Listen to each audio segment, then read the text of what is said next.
Good morning, everybody. Morning. Good morning, Neatsun. Morning, Avi. We're going to attempt to be very lively, as is our responsibility. And indeed, in our liveliness, we're going to attempt also to give a little bit of a window into the stuff that lives inside of the dark web. A quick raise of hands, because we can't see you anyway, so it really wouldn't matter what you do. Let's put your hand like this. Like that? Yeah, now you Okay. can Ah, there we go. You suddenly appeared. Neatsun, that look. was amazing how you did that. Yeah, and the dog. Wow. Who here does dark web research as a part of your job? Raise your hands. Anyone? Okay. Who here has a router at home that's configured to operate as a VPN? Raise your hands. Excellent. Wow. And you do that because you like watching TV shows from anywhere in the world and you don't want anyone to see where they're from, for the most part? Yes? Excellent. Just two okay. hands. Notice. What? Just two hands went up. That's right. So many VPNs, just two hands. Yeah. Okay. Okay. All right. So we're going to indeed, for those that don't do that kind of stuff because you're much more honest, we're going to give a little bit of visibility into that world. And hopefully this will make some sense. Neatsun, are we going to try to make some sense? Maybe. Maybe. Maybe. Excellent. I'm thinking about it. Okay. All right. So away we go. Our journey begins. Quick explanation of what the dark web really is about. Right, so the top, that's the web we all use. Everyone's favorite place to go to Gmail, to go to CNN, to go to the New York Times because we're all of the same political bent, right? In between that is kind of the deep web.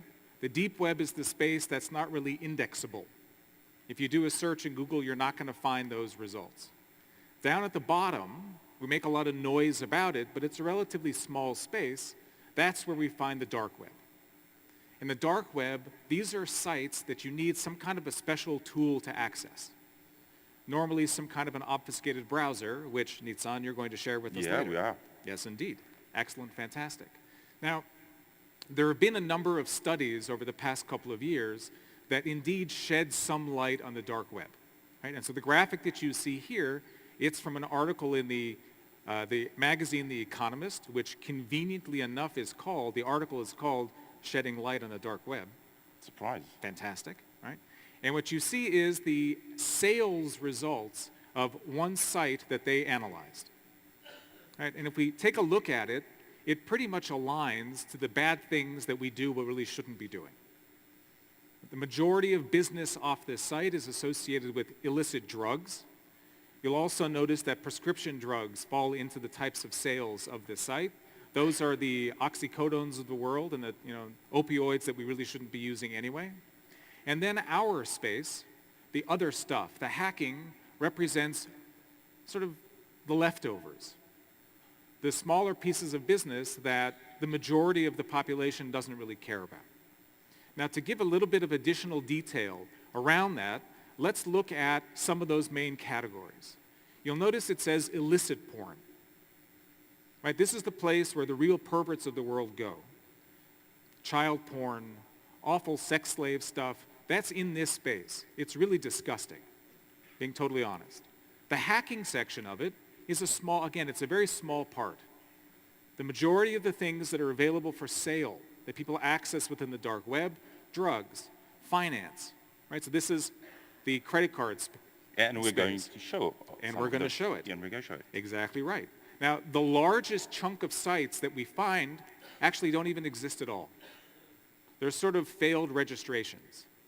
Second to that are indexes, places that you're going to go for frequently asked questions, guidebooks, how-tos, that sort of stuff. Okay, so that's sort of the high-level summary of what's within the dark web. Now, something to consider, if we think about the experience that we heard about with Schnucks, okay, we've seen a macro transition for the most part, both within our world of security in terms of hacking, but this operates within the broader economic trends of all of our regular daily worlds together. And that's big economic changes. If we think about what's happened within the commerce space, within the businesses that we are all operating in, we've seen a major transition. And I think we can probably also come to an expectation that a similar transition is taking place within the dark world, within organized crime. Because in many ways, what the dark web represents for organized crime is a full break of the standard way of doing business. You no longer have to control the neighborhood in order to get drugs from one person to another. The dark web is a peer-to-peer experience. Neatsun, when you buy your drugs, do you do that in the neighborhood, or do you go online and just sort of choose something? Why choose? Why choose? Why choose? Exactly. Right? So it's there. And we could expect to see a major change taking place within the criminal world that lives around us. And we should probably ask ourselves a question. Everyone remember all the headlines last year about ransomware? The numbers associated with that monetarily are getting very large. And we probably see an alignment occurring whereby organized crime is getting into this space because it's a moneymaker and because their traditional way of doing business is changing. And they have to start operating as innovative companies, just like all of us do, and harness these technologies. It's kind of cool and very, very, very scary. Okay? So we want to do a little bit of an illustration to give you guys visibility into the dark web if you've never been there before. And we're going to tell a story for how to do this. And we're going to start with a character named Joe. Hello, Joe. Well, hello there, Neatsun. How are you today? Awesome. Excellent. Absolutely fantastic. Joe is like the cousin that is the biggest failure you've ever come across. Joe he has this huge head, and he wants to be the single most successful person ever. Neatsun, do you have a friend like this? I do. A cousin like this? Let's not get into details. We won't get into details. All right, so this is Joe. Now, Joe, at the same time, is an absolute and total failure. He has very high expectations, very poor delivery. And it's because he's the laziest layabout loser you have ever met. And one day, Joe's feeling very bad about himself. Neatsun, do you ever feel bad about yourself? It happens. It does happen. Does it happen to you? Yes. Yes. Sometimes I also feel like Joe. And when I feel like Joe, the first person I call, of course, is my grandmother. And so Joe also calls up his grandmother, and he asks her for some guidance. And his grandmother is always remarkably honest. And so she tells him that he sucks. He's the biggest loser ever. But his niece, Jill, she rocks. She is absolutely, totally awesome. So our friend Lazy Joe gets inspired. And so he picks up the phone, and Neatsun, what do you think he's going to do? Call his niece? He's going to call his niece. Yes! And she tells him, you're an absolute idiot. I'm a dealer in the dark web. Duh. So, Joe. Duh. Okay. What? So, as a niece, Yes. I would say to you, Joe, you are a loser. You know what? I would agree. Yeah. So how you think Jill might help me as a loser to make my way here? I will give you the 5 minutes grand tour to the dark web, and you can start your own business from there. It worked for me. That sounds awesome. Yeah. Want to do that? I would love to do that. Let's do that. So just to be clear, I'm now Joe the loser, and Neatsun is Jill, the single most successful 14-year-old niece that the world has ever seen. She's a criminal, but that's just fine. We all good with this? You good with it? You know what? I feel a bit uncomfortable, but let's roll with it. Let's roll with it. Let's We're roll done. with it. Okay. Okay. So what you see here, this is Tor browser. Now, Tor browser, all you have to do to understand what it is basically a regular browser, but can also browse through the darknet. If you want to download Tor browser, all you have to do is search in Google Tor browser, and you can download this one. Now, once you get to it, it's a regular browser. You'll see it just as any regular browser, just with one extension. You see up there the small onion? It means that right now, you're not browsing directly to a website the way that you're used to. You see there the list of IP addresses that you go through? This means that every packet that I go and send directly to the website is going through my peers. In this case, 6 different peers are routing my packets to the website. So all my traffic is completely untraceable. This means that in regular website browsing, I can see, I can sniff the traffic, I can understand who's the source. This way I'm going through 6 different sources, all my traffic is completely scrambled, and I can get to different sites that are not called anymore what you see as .com or .coil. You would see an extension that is .onion. onion because it is built out of rings. And when you peel one ring, you have another ring inside of it. And you've got 6 different rings until you get to your destination, making sure that the site that you go to can never know who you are, and you can never know exactly who is hosting the real website. So this provides an anonymity over the internet. Now, the dark web, as Avi, or Joe just said, sorry, Joe, is built on top of the regular web, meaning it's interlaced with the regular web. It's not a different website. You don't need to connect to a different ISP. It's on top of everything that you need to do. If you want to get started, all you have to do is go to this site, deep.web, and you'll see here a URL that ends with a .onion. Now, the Tor browser can take this site with a .onion and browse to it, where if you put this .onion in a Chrome or in Edge browser, you won't know what to do with it. So the next thing that you want to do is find something to do once you've connected to the dark web. One of the great places to start with would be Alphabay. Have you heard about it? I'm getting closer to you because if I stand too far away, the camera won't have us both inside the same image. But still doesn't answer my question. No. My name is Joe. I'm the laziest idiot you've ever come across. Okay. I've never heard of Alphabay. So Joe, pay attention to this one. This is something that you need to know. Okay. You need to go into this website, the onion that I just shown to you, and go inside. Inside this, you can find everything that you want to do, including all the interesting things that you've just shown. You can start your own things. This is Alphabay. Get familiarized with this web interface. This is how you can get a lot of money. Are you a big Easy. fan of the greenhouse Bubba Kush that's up there? Oh, Yes? so what you see here, and I'll explain to you exactly how to sling it, Okay. is basically that you've got a list of sites or categories on the left side, and you can go into each one of them and find discussions, find somebody who's going to sell things to you or buy them. If you buy cheap and sell expensive, you're going to get some profit out of it. Can you give me some examples of the sort of things I might find?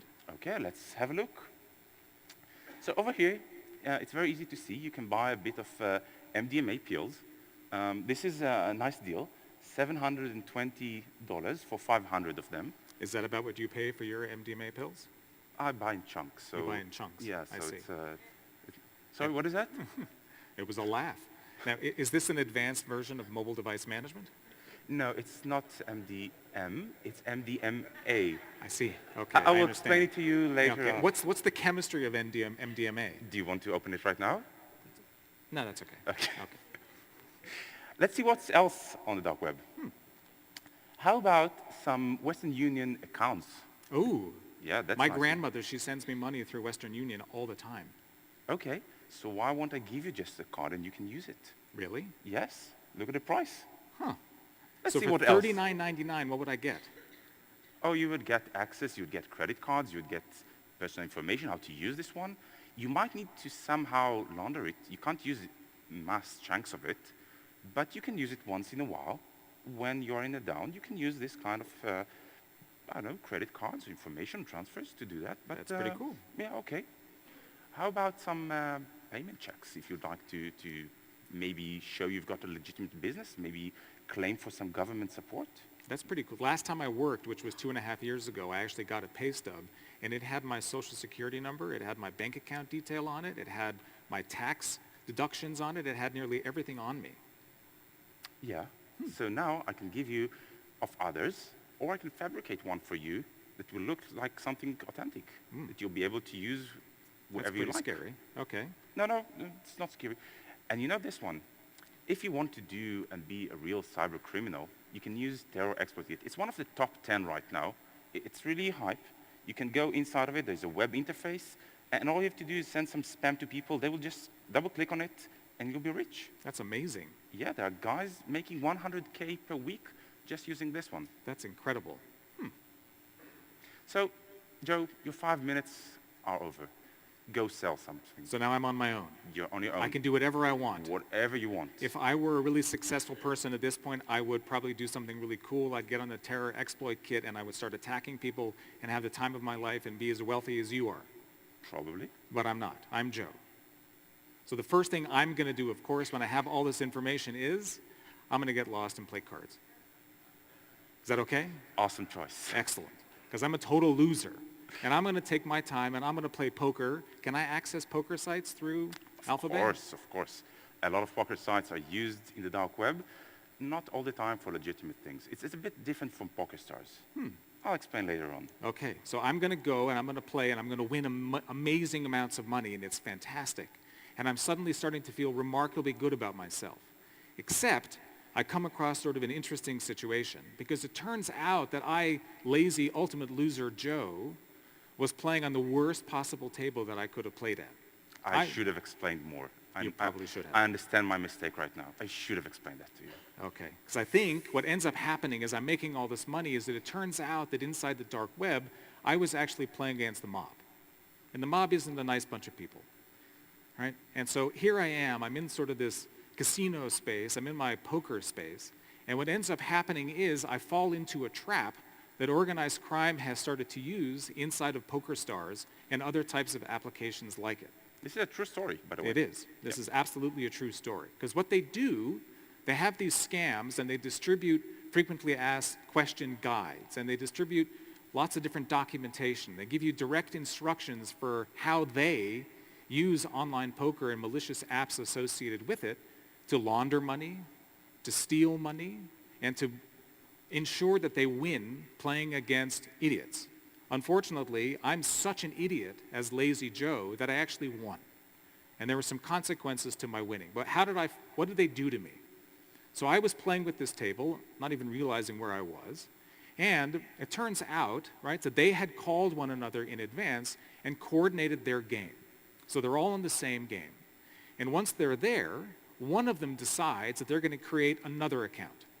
So they have their legitimate account and they have a fake account that they create using the dark web and the types of identities that they can purchase, right? They even went ahead and they use a real credit card, which is their individual money, but they go on like a place like Alphabet. Thank you very much, Jill, for showing me Alphabet. My pleasure. Right? And they bought, for not a lot of money, a stolen credit card. You know you can get those for $3 to $7.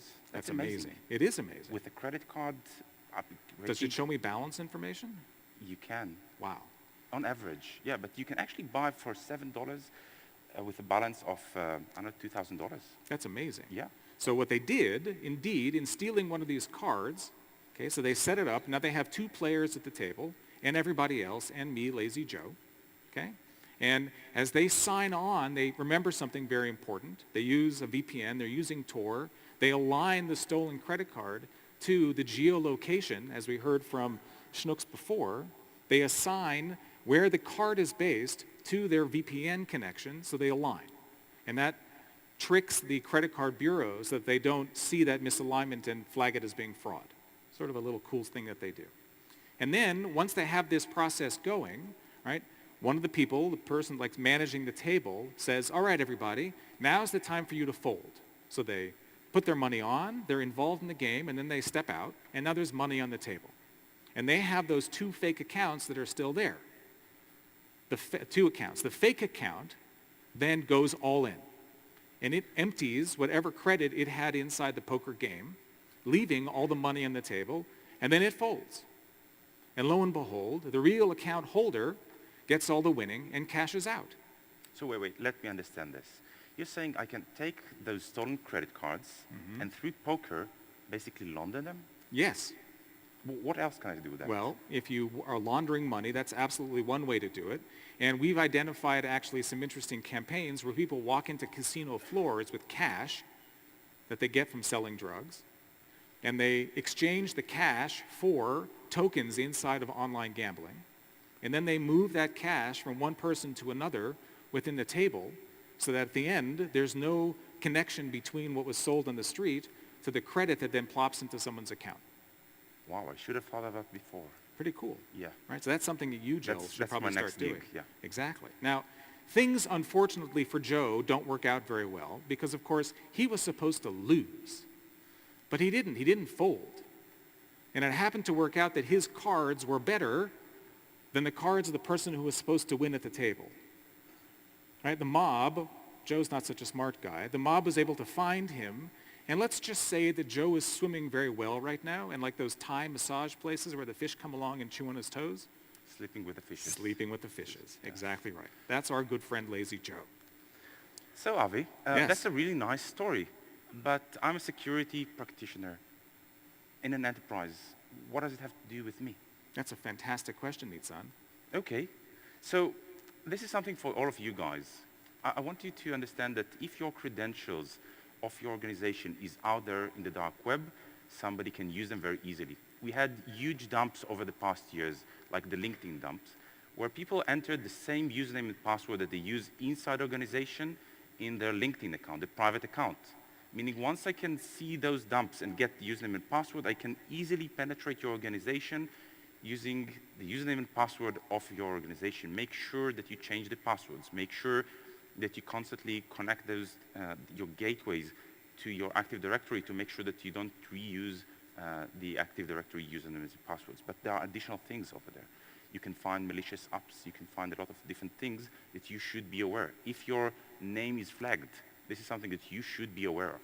I could not agree more. And in fact, we did a little bit of a game prior to the start of the show. Does anyone recognize that room?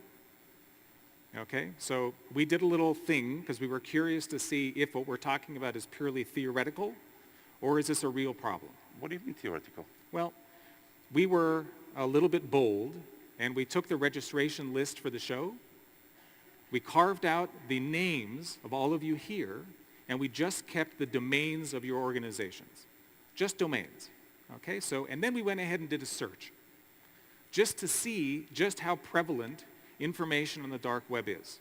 To be clear, no specific information. We have nothing on anyone inside your companies, just the domains, and we tried to index to understand if this is in fact a problem that we really should be worrying about. And what we came across was pretty interesting.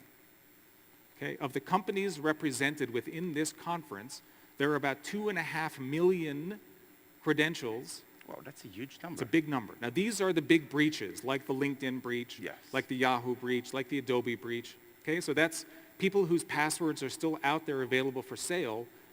I'm guessing some of us in this room use LinkedIn, so our light bulb should be going off in our heads a little You know bit. what's the price for that?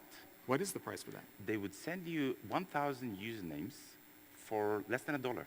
Wow, That's really cheap. that's pretty cheap. Now, let's go down to the bottom of the pyramid because this is where it starts to become very interesting. The numbers get very small. That bottom number represents employees of your companies that have been specifically targeted for phishing attacks This year. this year. To be clear, okay, this is fully anonymized. I don't know who they are. We did this purposely, but we raised this for you guys to understand that this is in fact a very serious thing to consider as security practitioners. So Neatsun, to answer your question, this is something that we have to worry about. Yes, I think so. It's Okay. maturing enough. Right.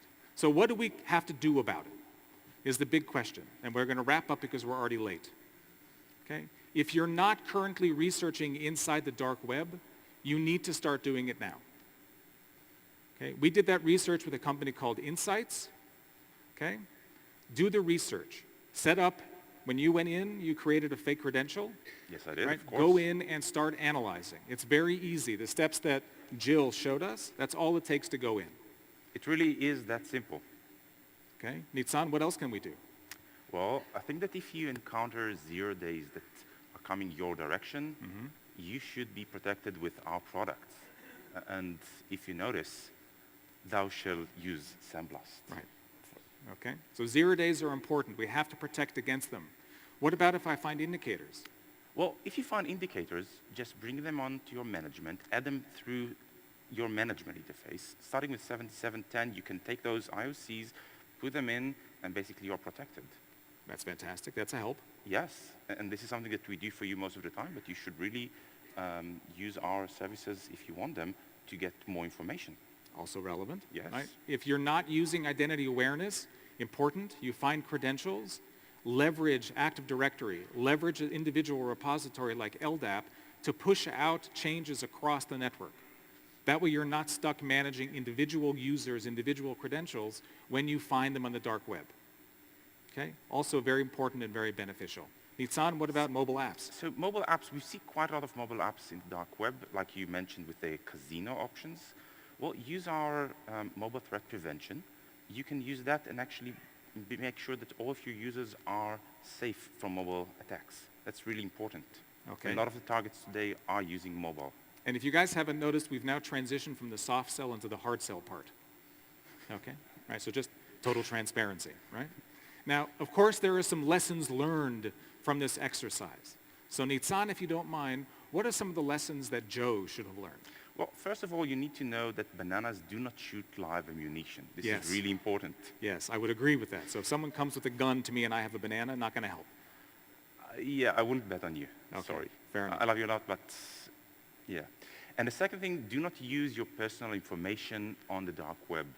If you want to use it for multi-purpose, such as gambling and then sending things to your home, like an example you've shown before, use different identities, use different circuits over the web. It's very easy, just press on the onion and say, new circuit. Do not mix things. Make sure that you are anonymized and you keep being anonymized. So if I create like a fake Gmail account and I'm taking screenshots for my research, I shouldn't send it from my fake Gmail account to my work address? No, you should not. That would be bad.